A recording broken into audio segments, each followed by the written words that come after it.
people in media like myself to really honor the women who paved the way for us to do what we do.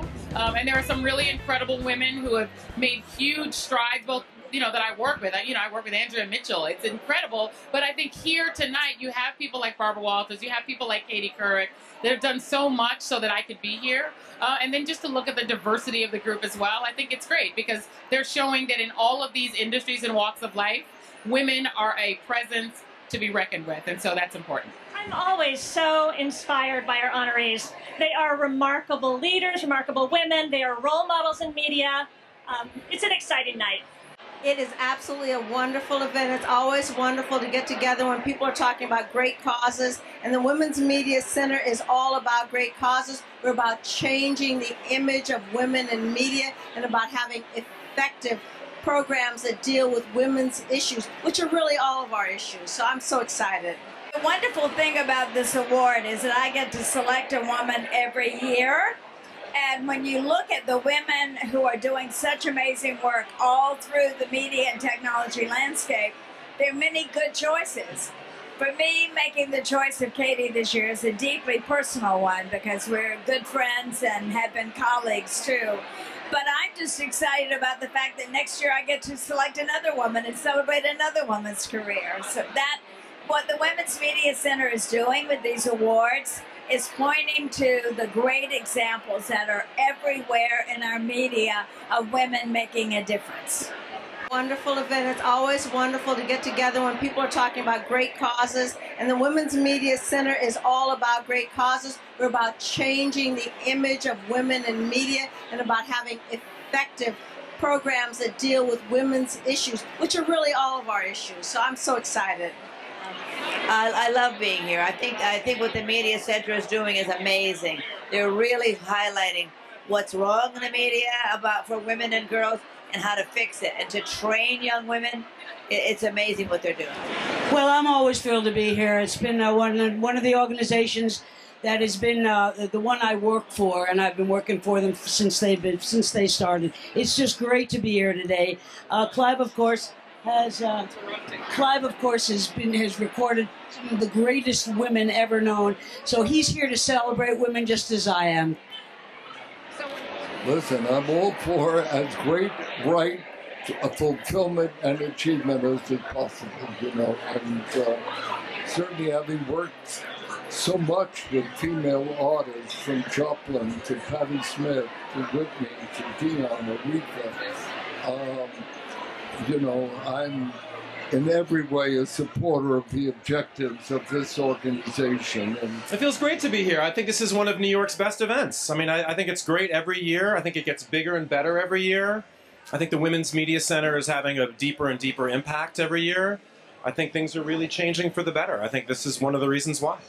Well, every year I'm thrilled to come to this event because it means so much to make sure that women in media are continuing to move forward. I'm a past recipient of the Women's Media Award here, and I'm very thrilled that Ursula Burns is going to be receiving an award tonight. I'm on her board at Xerox, and I've been a big supporter of this group for a long time. I mean, it's touching me in a huge way, I have to say. I mean, first of all, I'm overwhelmed with the honor.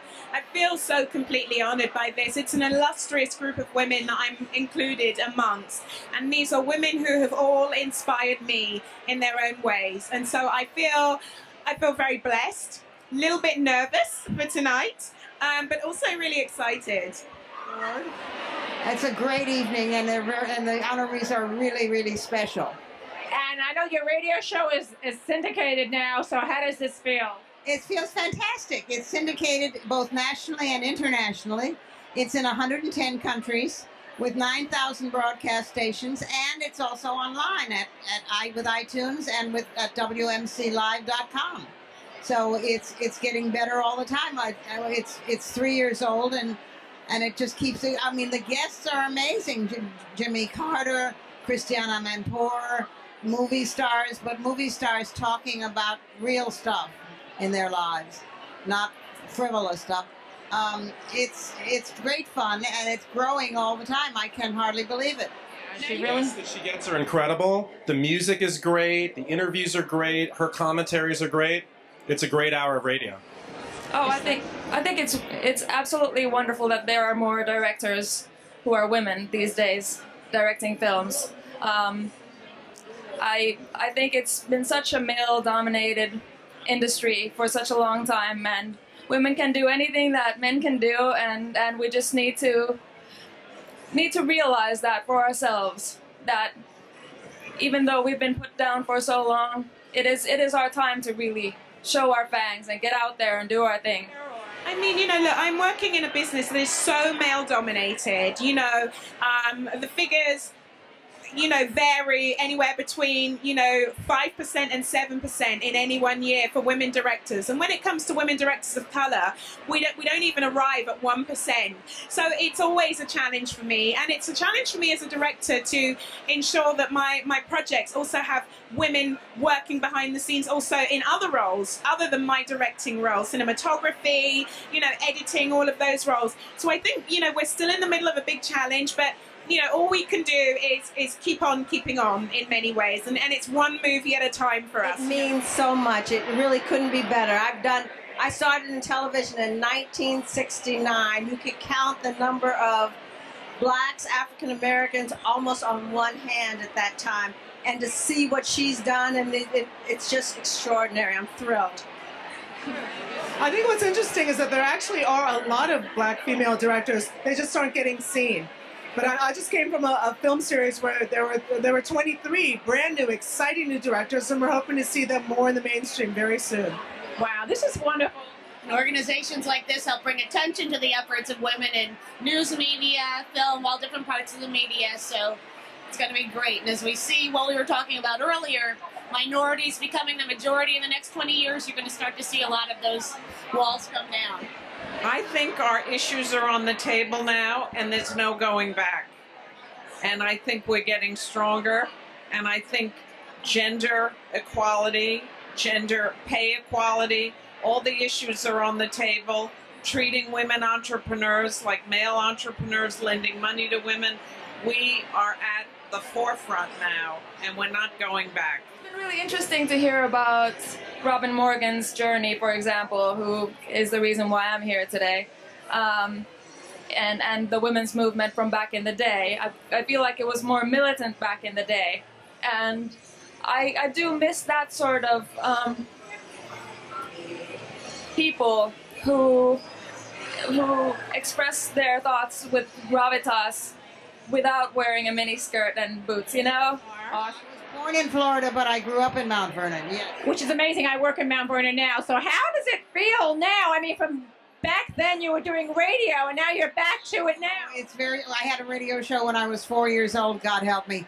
Let me put it this way. It's easier now. Our Status of Women in U.S. Media report for 2014 has been covered in 102 outlets from the East Coast to the West Coast. It has sparked conversations about where are the women. Headlines across the country. That's a huge move to have a conversation. Our radio program, Women's Media Center Live with Robin Morgan, is now syndicated to 9,000 broadcasters. That's big news. And one of the most exciting pieces of this year was the WMC F-Bomb joining us. Young feminist men and women who write, they're proud, they're loud, they're sarcastic, they're smart. With feminism that's being called feminism these days, I feel like sometimes it comes with a double message, and it's confusing. Yeah, you're strong, you're powerful, you're doing everything that a man can do and even better, but yet you feel like you have to wear a transparent outfit. I feel like I want more women out there who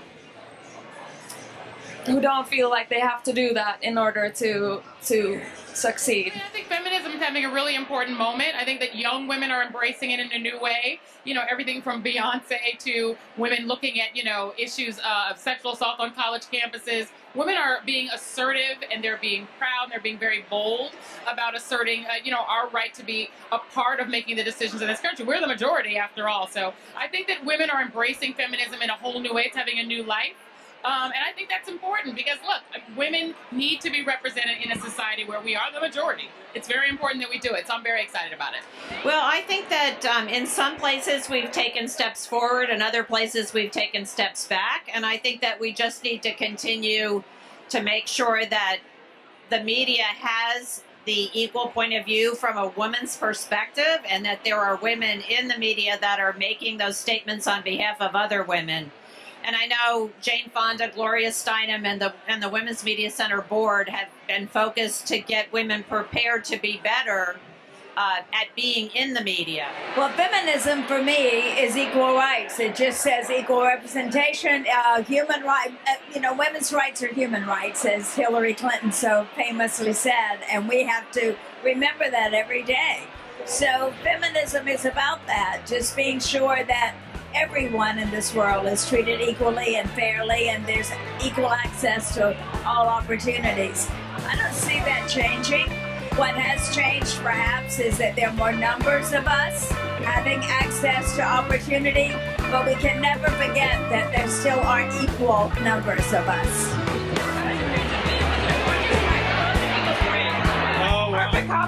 Feels like a lot of fun, and I mean, it's flattering to have people put a microphone here and say, "What do you think? You really want to know?" Feminism, it's such a big thing, and look at Marla, she had that great show for years. I mean, I used to watch that show all the time. Gloria Steinem on it in the 60s on the Donahue show, and he had me on in the 70s. So he's been covering feminism a long time.